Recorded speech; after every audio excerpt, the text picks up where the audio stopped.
My mom's elite doctor friend mocked me at the hospital, certain I was just a nobody, until I revealed my true identity and it left everyone in shock. One day at the hospital where I'm employed, I unexpectedly crossed paths with Jessica, a friend of my mom's.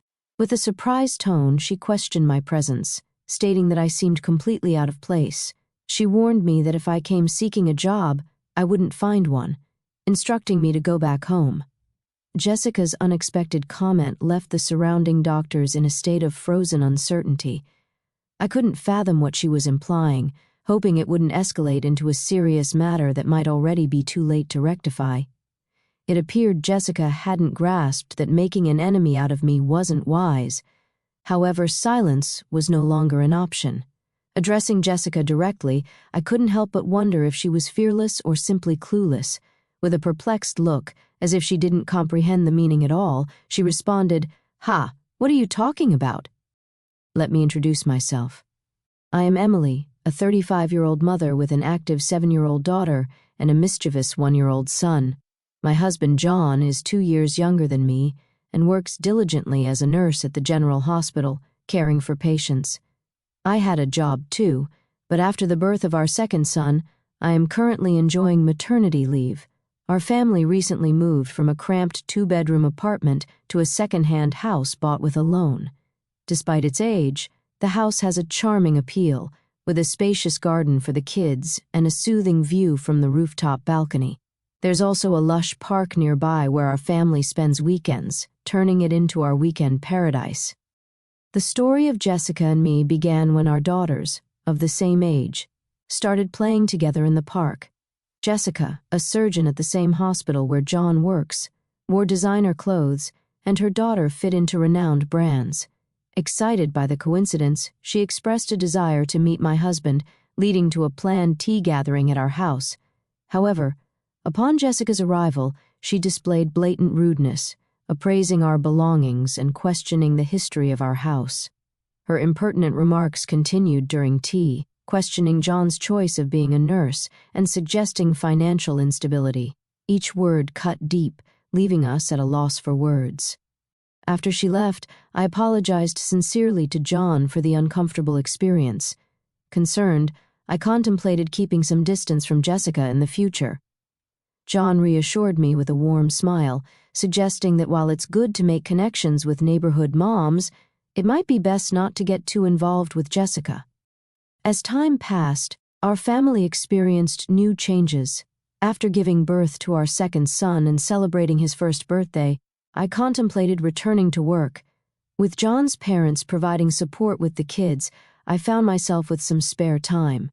At the hospital where my husband works, enjoying a hot coffee at the hospital cafe, I'd heard a familiar voice from behind. It was Jessica. "Oh my, isn't that Emily? It's been such a long time." "Hello, Jessica. How have you been?" "Good. What brings you here today?" "Are you here to see John?" I inquired. "Yes, just some errands, maybe a job interview or something. It must be tough on just John's income, right?" Her words dripped with sarcasm, and she grinned smugly. Wanting to avoid a troublesome conversation, I responded lightly, "Well, something like that." However, Jessica continued probing with a searching gaze. "This hospital has various stores, right? So where are you working part-time? At the convenience store or maybe the restaurant?" After a brief silence, I curtly replied, "Sorry, it's about time for my appointment." I left the cafe quickly, moving swiftly through the hospital. I took the elevator to the top floor, heading to the director's office for an important job consultation. After about an hour of discussion, I made my way to the large auditorium of the university for my next appointment. There was an important announcement from the director scheduled that afternoon, with all the hospital staff gathered. On the way to the auditorium, I ran into John. "Oh, John, that's great. After the director's talk, let's go for lunch together," I suggested. "Sounds good. It's a bit of a walk, but how about pasta?" he offered with a smile.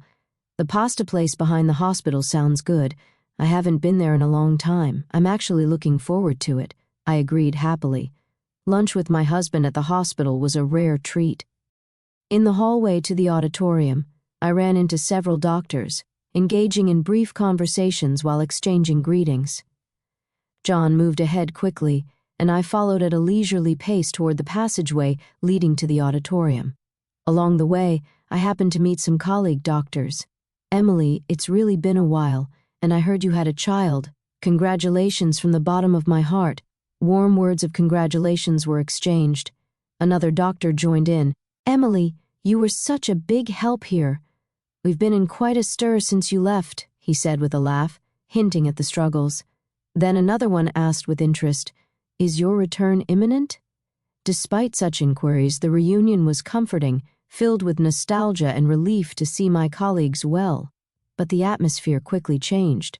Jessica suddenly appeared and asked curiously, "Emily, why are you here? Are you heading to the auditorium, by any chance?" "Yes, that's right." "I have some business," I responded modestly yet clearly, due to the presence of several colleagues. But Jessica's questions only grew. "But the gathering is only for doctors and nurses, right?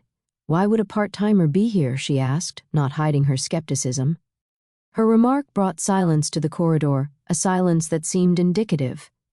"A part-time lady like her? Is she okay, I wonder?" one doctor murmured worriedly. Not wanting to be involved in unnecessary commotion, I tried to weather Jessica's words. However, it seemed to only incite Jessica. "Why are you ignoring me? It's like you don't think at all," Jessica exclaimed with a sneer. "Lost your way? The auditorium isn't this way. If you're looking for part-time work, go the other direction." "Now please leave," she commanded, looking down on me. The doctors present were appalled by Jessica's behavior, but sympathetically, they began to stand by me, attempting to defuse the situation. The surrounding doctors raised their voices in unison against Jessica. Disappointment and anger were evident on their faces, and their voices contained a strong sense of rejection toward Jessica's actions. "Hold on, you. What kind of way is that to speak to Emily? Don't you have any manners?" "Apologize to her right now," they demanded, not just disapproving but reproaching Jessica's conduct. The doctors gathered, looking tense, and confronted Jessica. The atmosphere charged with tension. Jessica, faced with the united front against her, appeared confused and at a loss for words. What's going on? I just pointed out that she doesn't belong here. The meeting is only for relevant personnel, and she doesn't fit the bill, right?" She tried to justify her stance. But my patience had reached its limit. With a composed tone but with content sharp as a blade, I addressed Jessica. "Jessica, you really are brave, aren't you? Or is it that you simply can't read the room?" I critiqued calmly. Unable to find a rebuttal, she stared back at me perplexed. "Huh? What'd you just say?" I calmly made my position clear. "You'll understand soon enough. The actions you took against me and your careless remarks, the serious consequences they could bring." The doctor's presence showed no sympathy for Jessica. "Look, your future is now utterly uncertain," they said cuttingly. "You might want to start looking for another job while you still can." They nodded earnestly to each other. Clearly cornered, Jessica was still unable to hide her panic and anger. "So why on earth are all of you defending this non-regular employee so much? I don't understand why you rate her so highly." She raised her voice. The conversation among the doctors echoed in the hallway. "Are you the new surgical specialist?" one doctor inquired. "So that's why you don't know Emily. That's quite pitiful," while another added. Jessica, with anger on her face and indignation in her tone, retorted, "Can you explain what you mean by that?" Her anger stemmed from the belief that judging people by their professional standing, regardless of their duties as a doctor, was against human dignity. The fact that someone with such values was in our workplace was deeply shocking to me, and I couldn't help but feel distrustful. Jessica seemed unaware, but in fact, I was the very person she should respect the most. The other doctors completely ignored Jessica's questions and left her with cold stares, quietly leaving the scene. Then I stated calmly, "Well, Jessica, we can talk more about this later. You may find my husband's position as a nurse pitiable, but no matter how hard you try, you can never be like John. Besides, the fact that you find meaning in competing shows a great misunderstanding on your part." Jessica became flustered. "Wait a minute, who on earth are you? You're not just a part-timer, are you?" She raised her voice. I smiled secretly and replied, "As I've already said, you'll come to understand shortly." And with that, I hurried off toward the auditorium. As I entered the auditorium, a large number of doctors had already gathered, and the director stood in front of the screen. Thank you all for gathering here during your busy schedules. Today I would like to discuss the future direction of our hospital, he began, and then proceeded to make an important announcement. Seeing John in the crowd, he approached me and whispered, "Emily, good timing. I happened to overhear a bit earlier. Was there some trouble with Jessica?" "Yes, she did point out something minor, but it's not a big deal," I replied.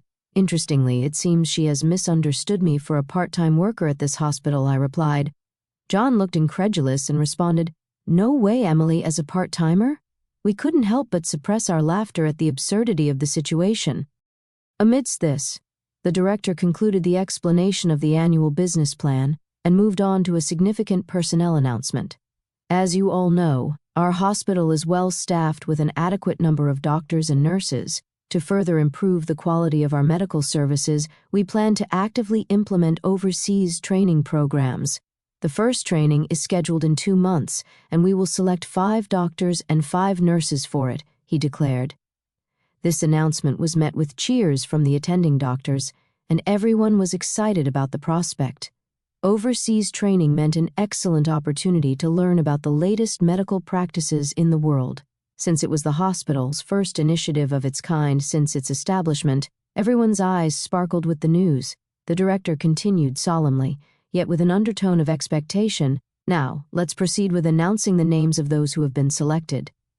As he spoke, a silence of mixed tension and anticipation fell, and the names of the chosen 10 were called out one by one.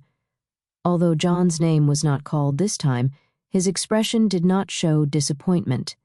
He quietly watched with a sense of celebration as each selected individual stepped forward. Addressing the 10 lined up on stage, the director asked, "Are all of you ready in spirit for the training? Please share a word about your enthusiasm and determination," he gently encouraged them. Each gave a brief, resolute speech, reaffirming their strong intentions. After everyone had spoken, it was finally Jessica's turn.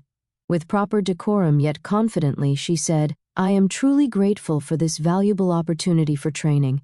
I aim to contribute to the further progress of our hospital with the cutting-edge medical techniques I will learn abroad," she said with a polished reading. Afterward, she turned slowly toward where we were seated and continued with her unique, assertive tone. "However, this hospital has inexperienced nurses who continue to fail the national exam and impertinent individuals who attempt to attend medical conferences, despite being non-regular staff. I intend to improve and transform all these aspects." Jessica's provocative declaration changed the atmosphere of the venue, and the looks directed at her turned. I see her words highlighted the hospital's tensions and how dangerous youthful overconfidence can be, especially the director's sharp gaze seemed to freeze the room, adding significant weight to the situation.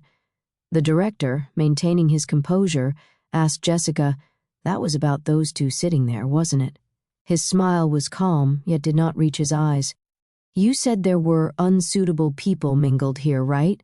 Confidently nodding, she answered, "Yes, exactly. There are those unfit for this noble assembly," she answered with conviction. Remaining composed, the director responded, "Street, Emily, could you come forward, please?" With this unexpected invitation, I, who had been merely an observer, suddenly found myself at the center of attention. Confused and starting to lose her confidence, Jessica questioned, "Why? Why are you calling her name?" She struggled to grasp the situation, and the director, showing disappointment toward Jessica, said with a quiet voice, "Jessica, I am disappointed in you. Emily, please introduce yourself to everyone." Taking a deep breath, I recounted the beginning of my career, important milestones, and my temporary step back to become a mother. I continued, "Hello, everyone. It's been a while. I am Emily, the chief of the medical department. I apologize for any inconvenience my maternity leave may have caused, but I will be resuming my duties next month. I look forward to working with you all again." Jessica's voice couldn't hide her surprise. "Wait, she's the chief of the medical department?" Her eyes searched the room for confirmation. Indeed, as the head of the medical team, I had taken a 2-year parental leave to birth and raise my first son. The director, affirming the truth, added quietly, "By the way, Emily is my daughter." His words resonated in the room with undeniable clarity, defining the reality of the situation. Jessica's expression went from confusion to shock, her mouth agape as if to object to the reality, but no words came out. The room filled with hospital staff could not contain its reaction, and suppressed laughter spilled out at the unexpected turn of events. The director began speaking in a relaxed tone. "Jessica, for this upcoming overseas training, you have been assigned to be the team leader. Your deployment will be in a conflict zone in the Middle East. There is a shortage of both medication and medical equipment, and a very challenging situation is anticipated. It will be interesting to see if your abilities will be fully utilized, but don't worry, Emily will be there to support you. Learn as much as you can under her guidance." Proudly, Jessica responded with dignity, "I am a doctor too. Although I have no experience working abroad, my clinical skills and treatment records are first class. I will not allow myself to be underestimated." I replied to Jessica with a calm but firm voice, "Let me make one thing clear, Jessica. In the near future, I am going to take over the directorship of this hospital from my father. Do you understand the weight of this fact?" Jessica's expression stiffened, and seeing this, I continued, "Yes, it seems you understand well. Depending on my decision, your future in this hospital may be affected." Jessica could no longer hide her agitation, and I calmly added, "I haven't heard such a thing." John intervened calmly, adding his words, "Jessica, we had not informed you about that matter beforehand. Your disrespectful attitude towards Emily may well be something you deeply regret in the future." Towards the end of the meeting, the director stated firmly, "Please, everyone, a bit of silence. Jessica, in the discussions here, in the end, results are everything. No matter how excellent you may be, that is just one aspect. What's important is the results you can achieve in this hospital, and on that front, I have great expectations of you." Jessica fell silent at the director's words, bowed her head, and nodded without saying anything. The director concluded, "With that, today's meeting is adjourned." As his words ended, everyone in the auditorium stood up and returned to their respective places. Stepping out of the director's office leisurely, I casually said, "Shall we go for lunch? I've got a craving for pasta today." Side by side with John, I started walking towards our favorite pasta place in the backyard, leaving the hospital building behind.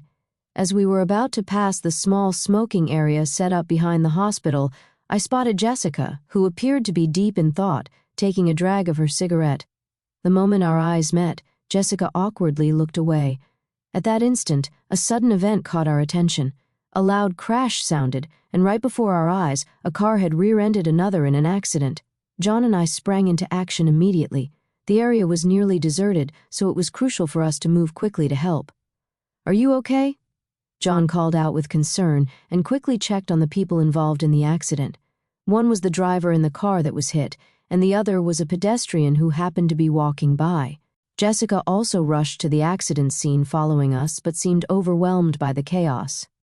Acting on her medical instincts, I began to give directions. "John, quickly get that man into a safe position and check his pulse." John moved promptly, following my instructions and beginning his actions as an emergency nurse. John had been granted special opportunities to accumulate frontline medical experience, including attending surgeries conducted by me. I had trained him rigorously, and he had developed exceptional practical skills. I then directed Jessica with calm and clarity. "Jessica, check if that elderly person is bleeding and assess their level of consciousness." However, Jessica seemed paralyzed by the seriousness of the situation, standing still without moving. My voice grew firmer as I insisted, "Jessica, do you understand what I'm saying? Please respond quickly." Her voice had a hint of tension as Jessica replied, "Ah, yes, what should I do?"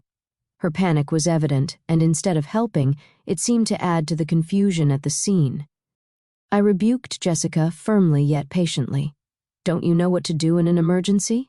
I doubt you're even a surgeon." Jessica responded with an attitude that could be perceived as anger, saying, "That's not true. There's nothing I can't do." However, her actions, though active, clearly lacked effective measures, and she was just bustling about the scene. I then looked to John. "John, could you measure that elderly person's blood pressure and make sure there's no bleeding?" I gave the orders with composure. John promptly replied, "Understood," and began to prepare for controlling the situation. The accident scene began to regain some order with a swift response from me and John. John spoke to Jessica with an unusual sternness. "Jessica, come over here and help," he directed. Jessica complained, "What do you mean, a nurse asking for such a thing?" But John cut her off. "This is no place for someone who can't do anything. If you're not going to be of help in this critical moment where lives are at stake, please step back," he said decisively. Jessica was at a loss for words and stepped back from the scene silently. John reviewed the situation and reported to me, "The vitals are stable, but there might be internal damage. We should conduct a thorough examination as soon as possible." As professionals, they demonstrated readiness to collaborate with other medical staff around them, doing their best for the patients. I directed the response with a steady demeanor. "Let's begin the procedures then. The driver over there seems to be disoriented, but I don't see any serious symptoms. Let's move him out of here." I then turned to Jessica. "Could you please call an ambulance on your cell phone?" Despite my words, Jessica stood frozen, unable to move. I addressed Jessica with suspicion. "Jessica, I'm speaking to you. Do you hear me?" Jessica seemed confused, hesitatingly murmuring, What's the number for the ambulance again?" John intervened. "Just give me that phone." He stepped in and took over, arranging for the ambulance. About 5 minutes later, police and fire department personnel arrived, and the once chaotic accident scene started to be sorted out gradually. People gathered, including doctors, department heads, medical students, and even professors. But without being disturbed by this, I spoke to Jessica with calm and stern emphasis on the gravity of the situation. "To be frank, Jessica, your actions earlier were more of a hindrance than a help. What exactly can you say you've accomplished?" I posed the direct question. Jessica was silent, unable to answer. "In the medical field, every minute, every second can determine the outcome. This is not a place to protect your ego." Jessica's voice was barely audible as she apologized. "I'm sorry." The crowd at the accident scene quietly observed their exchange, and the director himself was also present. Jessica just seemed out of place and embarrassed. I continued, addressing Jessica. "You've looked down on John as just a nurse, but the fact is, your positions are different. There's no meaning in comparing you and John. He is one of the most competent nurses in this hospital. Can't you see now how powerless and insufficient your actions were in this situation?" I confronted Jessica with the truth. Jessica retorted somewhat stubbornly, "If I had more experience in emergency situations, I could handle it perfectly well." But John sensed the uncertainty behind her words and calmly exposed her vanity. "You're always driven by a desire to have your accomplishments recognized. However, contrary to the superficial appraisal, your actual skills in the field are still immature. You've just demonstrated that fact yourself," he asserted. He continued, adding insult to injury. "You say you'll gain experience in emergency treatment in the future, but this moment is also a practical situation. Given your current state, it's unlikely you'll have further opportunities to experience the field in the future." Jessica's confidence began to show cracks, and she seemed on the verge of tears, conscious of the surrounding eyes. Yet the medical field, dealing with lives, demands proper judgment and strictness. Therefore, I had to convey a decision that would impact Jessica's future. "Jessica, I regret to say this, but your name will be removed from the Overseas Training Program candidate list," I declared. Jessica was taken aback. I looked to the director for confirmation. "Father, this decision is acceptable, correct?" The director nodded deeply. "No problem. This incident has given me a clear understanding of her. We have always selected trainees based on their grades, but it may be necessary to reconsider our selection system in light of this." His quiet but firm response marked a moment that signified a complete defeat for Jessica. With a calm but resolute voice, I advised Jessica, "It's important for you to relearn from the basics. Only then will you have the right to compete at the same level as John. Also, take to heart the dangers of judging a person's worth by their appearance. While I considered letting you go from the workplace, I have decided to give you one more chance, the last chance. Make the most of this opportunity and show us your full effort, I advised Jessica sternly yet justly. Afterward, they quietly left the scene, but the looks from the doctors around Jessica were cold, filled with disappointment and disapproval. Their evaluation of her future was seemingly already set. Weeks passed, and the long-awaited departure day for the overseas training arrived. John and I headed to the airport, excited to acquire new knowledge and experience. As for Jessica, I had heard that she resigned from the hospital just a month after the incident. She couldn't endure the cold stares of those around her and ultimately chose to prioritize her pride. Personally, I thought that it was for the best. A doctor who puts pride at the forefront doesn't deserve to hold patients' lives in their hands, and no one would want to entrust their life to such a person. On the way to the airport, I spoke to John with words filled with hope. John, let's use our abilities to turn this hospital into one of the most renowned places in the world. John, sharing that passion and reaffirming his determination, replied, That's right. I need to work even harder and obtain my medical license as soon as possible. And so I quietly vowed to myself once more, my unwavering resolve as a doctor to fulfill my duties.